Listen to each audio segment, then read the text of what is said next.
नाऱ्यालाच मान टाकली. चला पहिला प्रश्न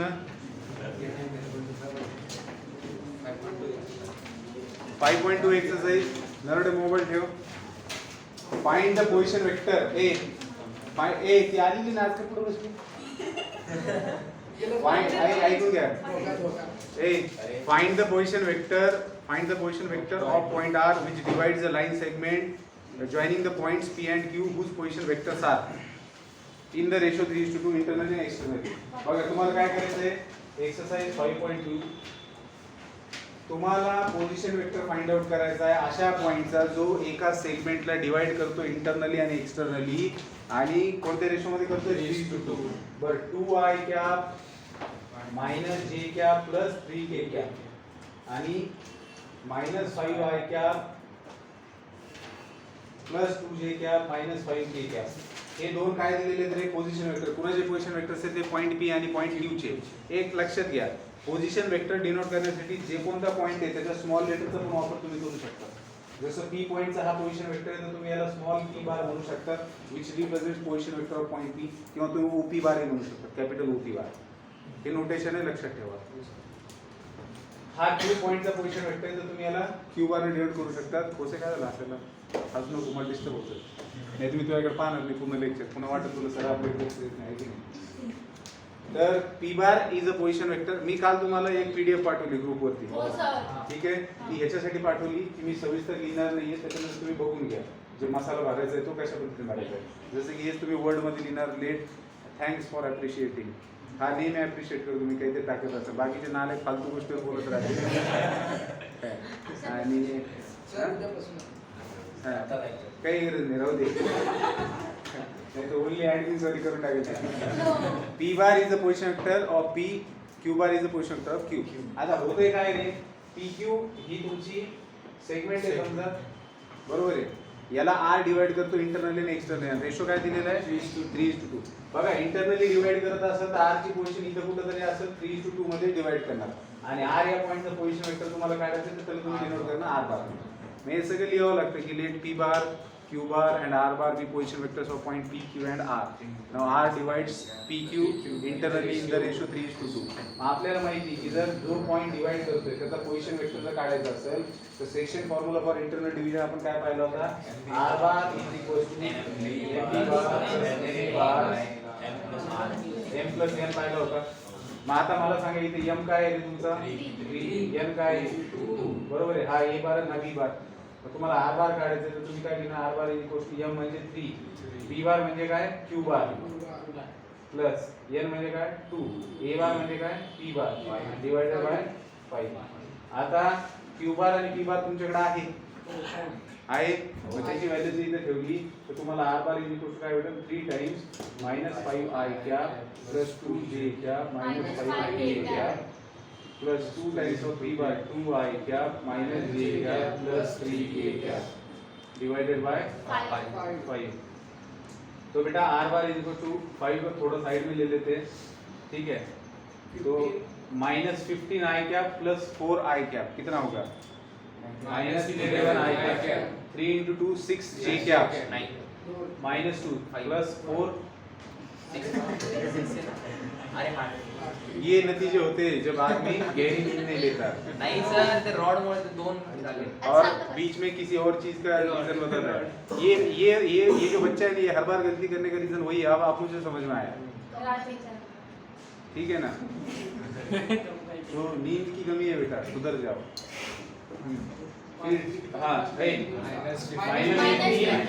प्लस 34 वाट होते -9 k cap -9 k cap अरे हा नालायक बोल बरोबर आहे सर मी -9 महान नालायक बोल. अरे हेही तर सांगते ती चुकीचं. नाही मग हे सगळे नालायक बघा.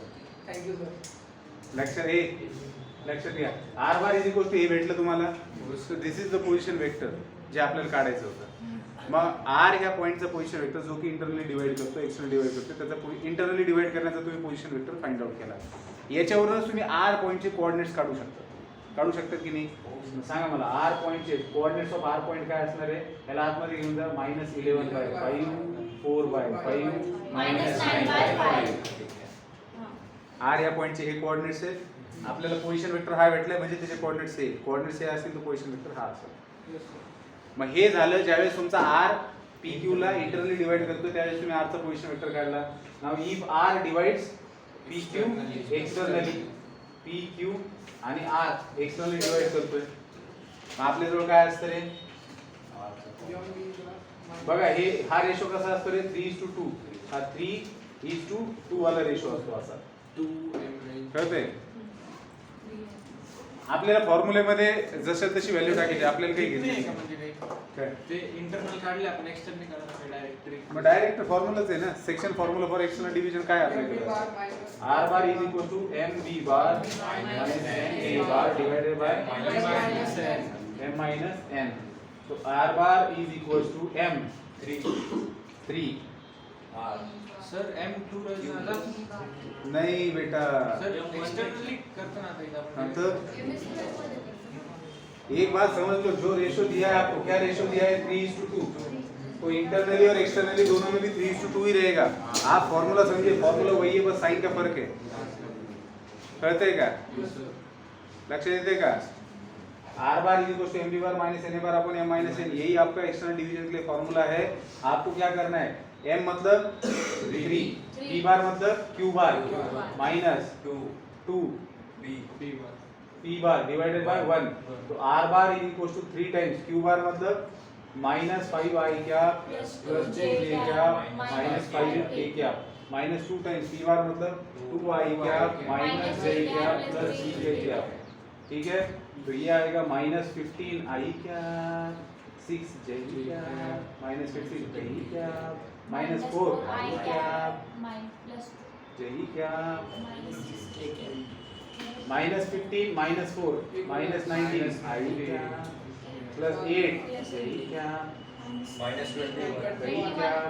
So this is the position vector of r when r divides pq externally in the ratio 3:2. अब ये r का पोजीशन वेक्टर हो गया जब एक्सटर्नली डिवाइड कर रहा है.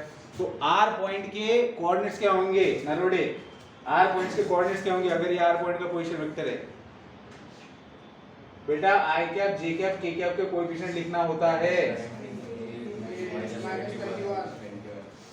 हा नव्हता ना रेकॉर्डिंग बघून घेवर का महत्त्वाचं टॉपिक आहे. ते आता सांगितलं नाही नाही नाही नाही ठीक आहे तो त्याला नव्हतं ना मेन याला नव्हतं ना की जेव्हा पॉईंटचे कोऑर्डिनेट्स दिलेले असतात त्यावेळेस त्याचा पोझिशन वेक्टर म्हणजे कसा काढायचा असतो. सिंपली सांगून देतो एखाद्या पॉईंटचा कोऑर्डिनेट ए बी सी आहे तर हा समजा पी पॉईंट आहे याचा position vector OP bar is nothing but A I क्या प्लस बी जे क्या प्लस सी के क्या in terms of unit vectors. ठीक आहे 2D मध्ये असेल तर 3D मध्ये असेल. लक्षात आलं तुमच्या? ठीक आहे चला पुढचा क्वेश्चन. हे लिहायचंय तुम्हाला? हो सर. लिहा लिहा फास्ट लिहा ली महातोळी ली तू ली फास्ट लिहा. हे छोटे छोटे पाय मध्ये घे ना तर माझा पाय पडला अवघड होईल. मी काय 90च्या कमी व्हायला झालो.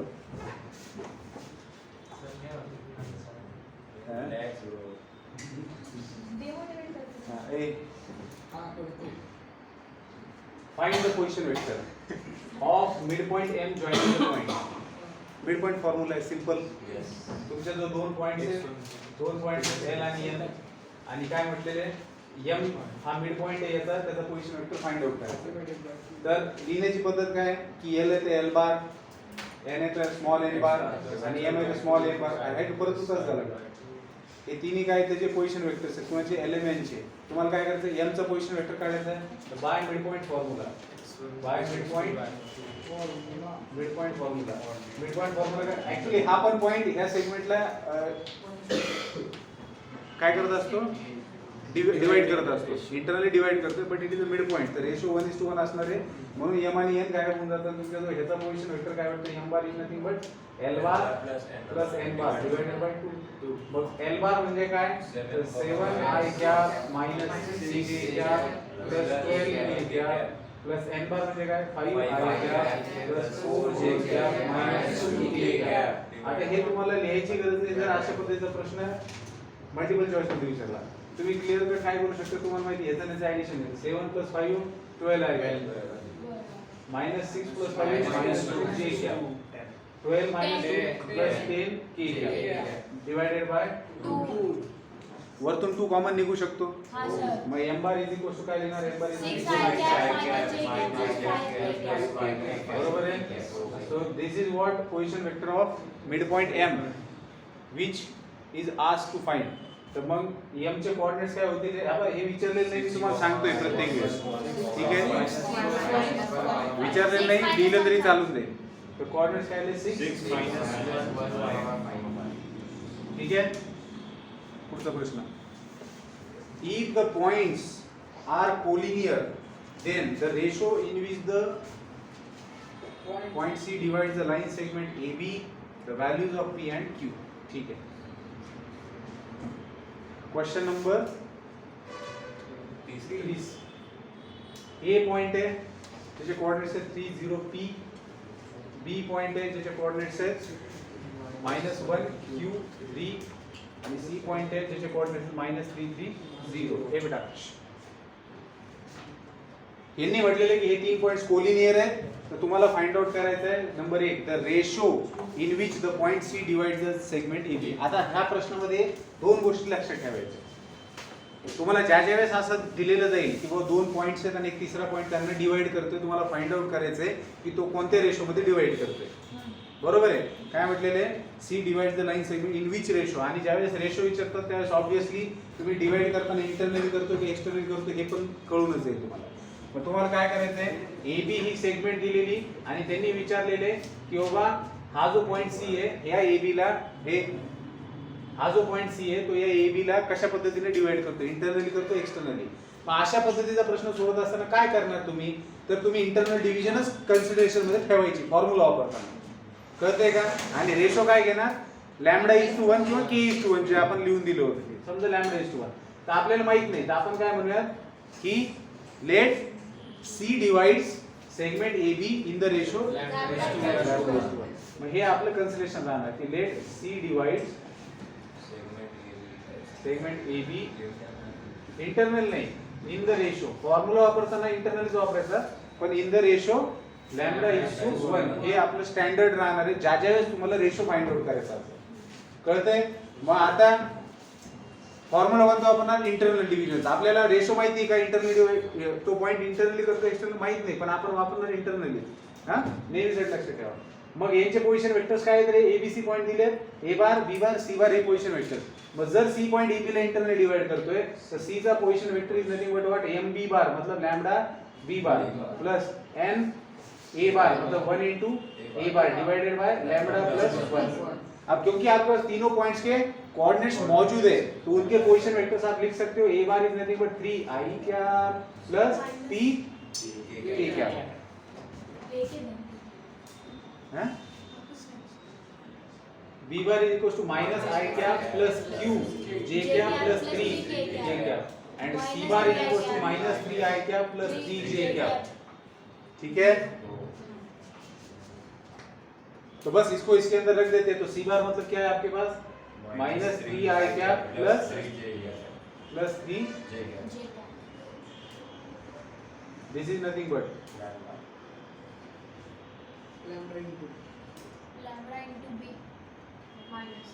Minus I cap plus J cap plus 3K cap plus 3I cap K cap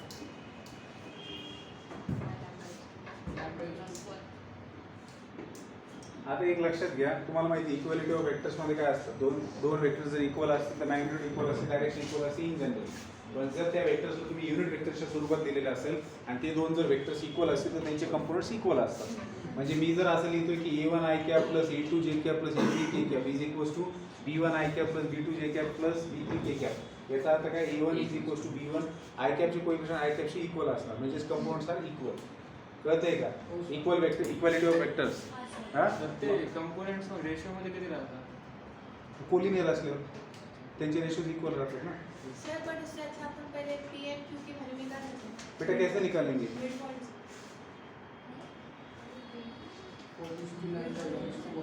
P end Q की मिड पॉइंट से कैसे निकालें? सर पी एंड क्यू की वैल्यू को निकालने को बोलो।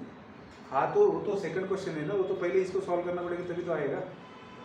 पी एंड क्यू निकालेंगे कैसे बताइए ना आप। हाँ सर मिड पॉइंट को अपने को पता नहीं ना कि सी मिड पॉइंट है कि सी क्या है, इंटरनली डिवाइड कर रहे हैं एक्सटर्नली वही पता नहीं, मिड पॉइंट तो आगे की बात है। सर त्यांनी क्वेश्चनला दिलेलं आहे ते कोलिनियर आहे म्हणून मग आपण त्यांच्या कॉम्पोनंट्सना फाइंड करू शकतो ना direct. हा रेशो मध्ये हां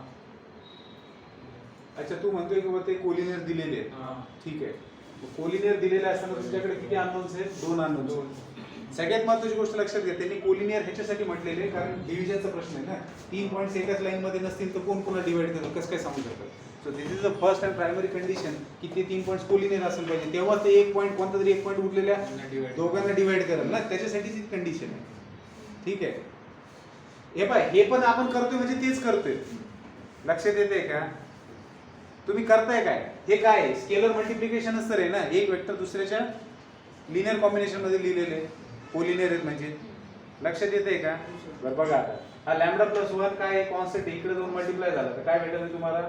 -3 times lambda plus 1 i cap plus 3 times lambda plus 1 जे कॅप। मी का बरं असं केलं?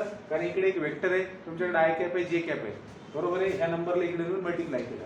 आता इथं बघा, इथं काय करायचं? आय कॅप जे कॅप आणि के कॅपचे कंपोनंट सगळे एकत्र करायचे। इथं आय कॅपचा कंपोनंट काय? मायनस लॅम्बडा, आणि इथं आय कॅपचा कंपोनंट काय? 3, तर 3 मायनस लॅम्बडा आणि त्याच्यातून आय कॅप कॉमन घेतलं, कळतंय का? हो सर लॅम्बडा इंटू क्यू जे कॅप, जे कॅपची दुसरी टर्म आहे का? Plus Q J नाही, cap. म्हणजे लॅम्बडा क्यू जे कॅप, कळते? त्याच्यानंतर 3 लॅम्बडा आणि हे के म्हणजे 3 लॅम्बडा प्लस पी इंटू के कॅप। आता बघा हा वेक्टर आणि हा वेक्टर आहे, दोघांच्या मध्ये काय इक्वलचं साइन आहे, म्हणजेच काय झालं? कंपोनंट्स त्यांचे इक्वल असेल पाहिजे, म्हणजेच -3 times lambda plus 1 is nothing but 3 minus lambda. त्यानंतर जे कॅपचा कंपोनंट ह्या जे कॅपच्या कंपोनंटशी इक्वल असणार 3 into lambda plus 1 is equal to lambda times q, आणि इकडे केचं कंपोनंट 0 आहे, मग दिस इज इक्वल टू 0। मग आता हे सगळं लॅम्बडा आहे, this is linear equation 1 variable, so we can solve it. तो -3 lambda -3 is equal to 3 minus lambda. तो देखो इसको इधर लेके आए तो -2 लैम्बडा बचा, और इधर लेके गए तो 6 हो गया, तो लैम्बडा इज इक्वल टू आ गया -3। ठीक है।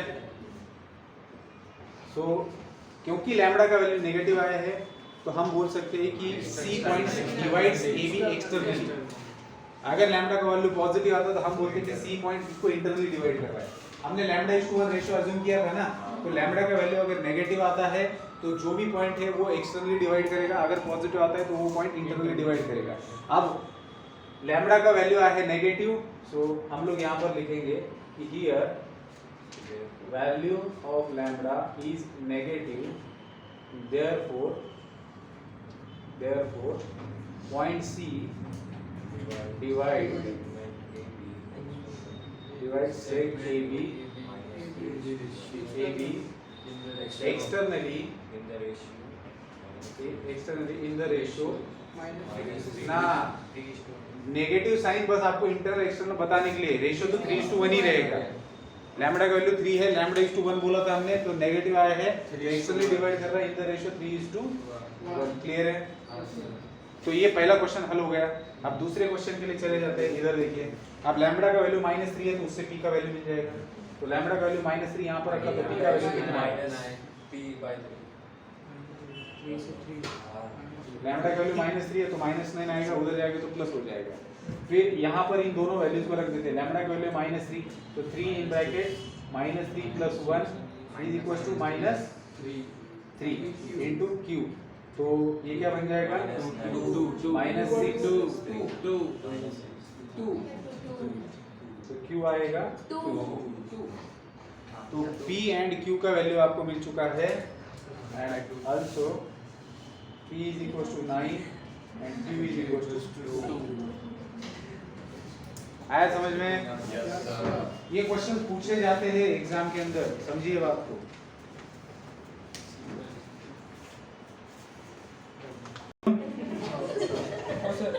बघा क्वेश्चन नंबर 4, क्वेश्चन नंबर 4 मध्ये काय म्हटलं तर position vector of A and B. ए क्वेश्चन नंबर 4 मध्ये म्हटलंय position vector of A and B. A चा पोझिशन वेक्टर मी ओ ए बार ने डिनोट करतो कारण याच्यामध्ये ऑलरेडी तुमचे जे पोझिशन वेक्टर्स आहेत पॉइंटचे ते दुसऱ्या पोझिशन वेक्टरच्या टर्म्स मध्ये डिफाइन केले. बघा वाक्य कसं आहे काय म्हणताय the position vector of A and B are 6 जसं ए चा पोझिशन वेक्टर आहे 6a बार प्लस 2b बार आणि b या पॉइंटचा पोझिशन वेक्टर काय ob bar a bar minus 3b बार. ते तुम्हाला काय म्हणताय if the point c divides ab in the ratio. Point c काय करतोय ab ला 3:2 रेशो मध्ये डिवाइड करतोय. Show that the position vector of c is 3a minus 3a bar minus b बार. तुम्हाला हे प्रूव्ह करायचे शो करायचे की c हा पॉइंट ab ला इंटरनली डिवाइड करतो 3:2 मध्ये तर c चा पोझिशन वेक्टर काय असणार आहे हा असणार आहे. बरं मला सगळ्यात पहिले तुम्ही एक सांगा तुम्हाला हे कळलं का a विचार होते द्या तुम्हाला हे कळलं का की पॉइंट a चा पोझिशन वेक्टर असा कसा दिलाय. आपण साधारणतः पोझिशन वेक्टर कसा लिहितो रे I cap J cap K कॅपच्या फॉर्म मध्ये लिहितो ना. मग इथं a चा पोझिशन वेक्टर मी त्याला o बार ने डिनोट केलं तो असा कसा दिला a बार आणि b बारच्या फॉर्म मध्ये. तर लक्षात घ्या a बार आणि b बार जे आहे हे सुद्धा कुठल्या तरी पॉइंटचे पोझिशन वेक्टर्स आहेत. तुम्ही ज्याला कॅल्क्युलेट करताल हा I cap J cap K कॅपच्या फॉर्म मध्ये असेल काहीतरी हा आय कॅप जे कॅप तुम्ही ज्यावेळेस याला कॅल्क्युलेट करताल त्यावेळेस ते I cap J cap K cap असेल. म्हणजे तुम्हाला एखाद्या पॉइंटचा तुम्ही ज्यावेळेस एखाद्या पॉइंटचं पोझिशन वेक्टर लिहिताय तर ते लिहित असताना तुम्ही दुसऱ्या पोझिशन वेक्टरचा वापर करून लिहू शकता. Directly I cap J cap K कॅपच्या फॉर्म मध्ये न लिहिता. कळतंय का लक्षात येतंय का. म्हणजे साधी गोष्ट ना ह्या दोघांचा रिझल्टंट हा आहे ऍडिशन. लक्षात येतंय का हा एक वेक्टर आहे हा पण एक वेक्टर आहे या दोघांचं ऍडिशन हा येतोय दोघी पोझिशन वेक्टर आहे. कळतंय का हा मग हे सगळ्यात पहिले कळणं आवश्यक आहे. बरं मग आता c डिवाइड करतोय ab ला इंटरनली इन द रेशो 3:2 बरोबर आहे. तुम्हाला c चा पोझिशन वेक्टर काढायचा आहे जो की हा येतोय प्रूव्ह करायचा आहे.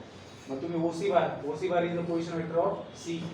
ओसी बार काय येणार रे इंटरनल डिवाइड करतोय m b बार म्हणजे m into ob bar m into position vector of this point plus n into position vector of a म्हणजे o bar divided by m plus n m का म्हणजे तुम्ही 3 लिहायला पाहिजे ना 5. मग ओसी बार फाइंड आउट करायचा आहे 3 टाइम्स ob बार काय आहे दिलेला a bar minus b bar plus 2 times o बार काय दिलाय 6a बार प्लस 2b बार डिवाइडेड बाय 5 म्हणजे ओसी बार काय झाला रे 3a बार प्लस 12a बार 15a बार मायनस 9b बार प्लस 4b बार मायनस 5b बार डिवाइडेड बाय 5 न कॉमन घेऊन जर काढलं तर 3a बार मायनस b बार. मला पोझिशन वेक्टर c चा ठीक आहे. पुढचा क्वेश्चन आता हा थोडासा जॉमेट्री वाला क्वेश्चन आहे जो तुम्ही 9 10th ला बेसिक जॉमेट्री यूज करून प्रूव्ह केला होता. आता तुम्हाला भेटेल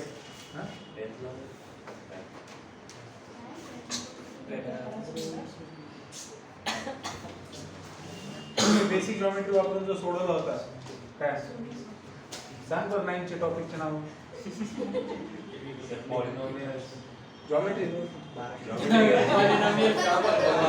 ज्योमेट्री में भाई पॉलिनोमियल पढ़ रहे थे टॉपिक ने वेरिएशन होता है होता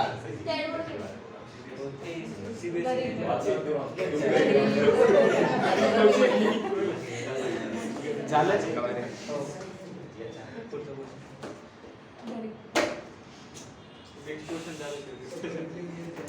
Question number 5. Prove that the line segments joining the midpoints of the adjacent sides of a quadrilateral form a parallelogram. कोणता येडा वाकडा क्वाड्रिलॅटरल घ्यायचा. येडा वाकडा म्हणजे निवड येडा वाकडा घेऊन टाकतो मग काही असं थोडं येडा वाकडा वाटतोय का पतंग वाटतोय का हो सर पतंग वाटतं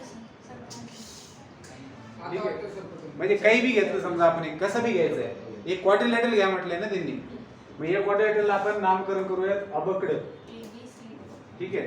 काय म्हणताय ते कुठलं एक क्वाड्रिलॅटरल घ्या त्याच्या ऍडजसंट साइडचे मिड पॉइंट जॉईन करा. ऍडजसंट साइडचे मिड पॉइंट म्हणजे ह्याची ऍडजसंट साइड ही ह्याची ऍडजसंट साइड ही ह्याची ऍडजसंट साइड ही कळते ना नेबर्स. याचा मिड पॉइंट याचा मिड पॉईंट आणि याचा मिड पॉईंट यांना जॉईन करा म्हणता ऍडजस्टंट साईडचे मिड पॉईंट ह्याचा मिड पॉईंट जॉईन केला याचा मिड पॉईंट याचा मिड पॉईंट जॉईन केला याचा मिड पॉईंट याचा मिड पॉईंट जॉईन केला आणि याचा जॉईन केला. ठीक आहे. तर ते म्हणतात हा पॅरलोग्राम हे प्रूव्ह करायचं तो जॉईन केली फिगर आहे. ठीक आहे. याला नाव देऊयात MN PQ. मान्य.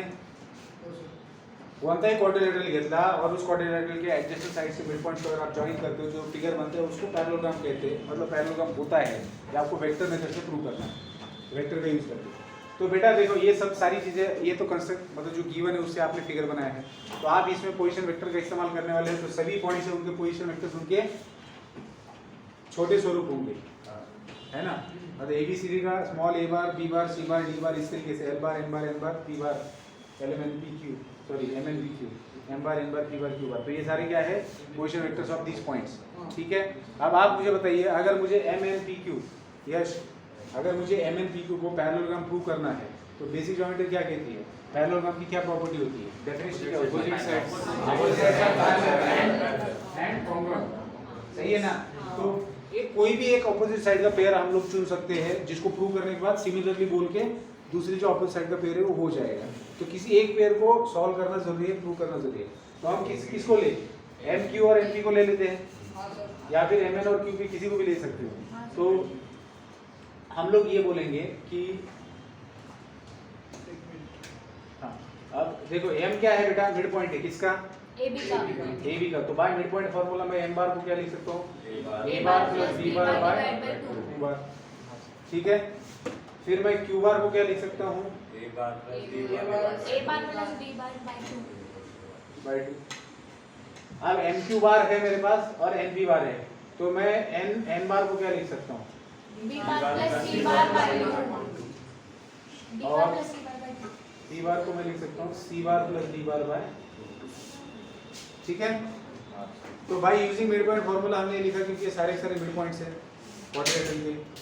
अब बेटा अगर मुझे क्या लिखना है MQ बार और NP बार की बात करनी है वेक्टर्स की बात करूंगा तो MQ और NP जो है उनको बार लगा दूंगा मतलब डायरेक्शन दे दूंगा उनको. तो अगर मैं MQ बार की बात करता हूँ तो ये वेक्टर्स कैसे फाइंड आउट किया जा सकता है MQ bar is nothing but what M bar plus Q बार. हाँ बहुत गलत बोल दिया बेटा. अरे भाई MQ bar is nothing but position vector of Q minus position vector of M. तो Q बार क्या है आपके pass A bar plus D bar divided bye 2 minus M बार क्या है आपके pass A bar plus D bar divided bye 2. तो MQ बार क्या आएगा बेटा MQ bar is nothing but A bar cancel होगा D बार माइनस से अंदर मल्टीप्लाई किया तो माइनस B बार डिवाइडेड बाय 2. तो MQ बार आपको मिल चुका है ये. अब MQ बार आपको NP बार के साथ में देखना है तो NP बार देखो मैं MQ बार ले रहा हूं तो NP बार ही ले रहा हूं. ठीक है. तो NP bar is nothing but what position vector of P that is P bar minus N bar. What is P bar? C bar plus D bar divided by 2 minus N bar मतलब B bar plus C bar divided by 2. अब subtraction करेंगे तो C cancel हो जाएगा बचेगा N bar minus B bar divided by 2. तो इससे क्या समझ में आ रहा है आपको 1 और 2 से क्या समझ में आ रहा है from 1 and 2 MQ bar is nothing but NP bar. तो जब दो वेक्टर्स इक्वल होते हैं तो उनमें क्या चीजें होती है दो वेक्टर्स इक्वल होते हैं तो उनका मैग्नीट्यूड सेम होता है और डायरेक्शन भी सेम होता है. ये डायरेक्शन सेम होता है हम उसको बोल सकते हैं कि वो वेक्टर्स पैरेलल है. ठीक है ना. वेक्टर्स पैरेलल है और कोलिनियर होने का संबंध क्यों नहीं क्योंकि इनके अंदर कोई कॉमन पॉइंट नहीं है. सो व्हाट दिस इंप्लाइज अगर दो वेक्टर्स अगर इक्वल है तो दिस इंप्लाइज देयर मैग्नीट्यूड्स. ये मॉड है क्या नहीं. अगर ये मॉड है तो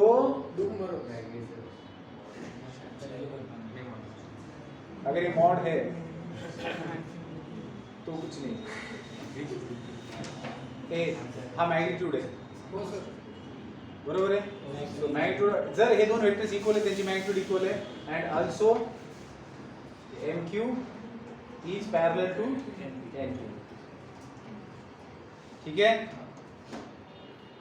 तो इससे क्या पता चल रहा है कि opposite sides of quadrilateral MNPQ are congruent and are parallel. Lily by lily. Similarly हम लोग क्या प्रूव कर सकते हैं? MN bar is equals to QP bar. Similarly हम लोग ये प्रूव कर सकते हैं MN bar is equals to QP bar. तो हमने दोनों पेयर्स की बात की. So what this implies? This implies quadrilateral MNPQ जो बना है मिड पॉइंट्स को ज्वाइन करने से, that is parallelogram. Therefore quadrilateral MNPQ is a parallelogram. ये हमने प्रूव कर दिया. ठीक है? लिया. कल मिलते हैं बेटा.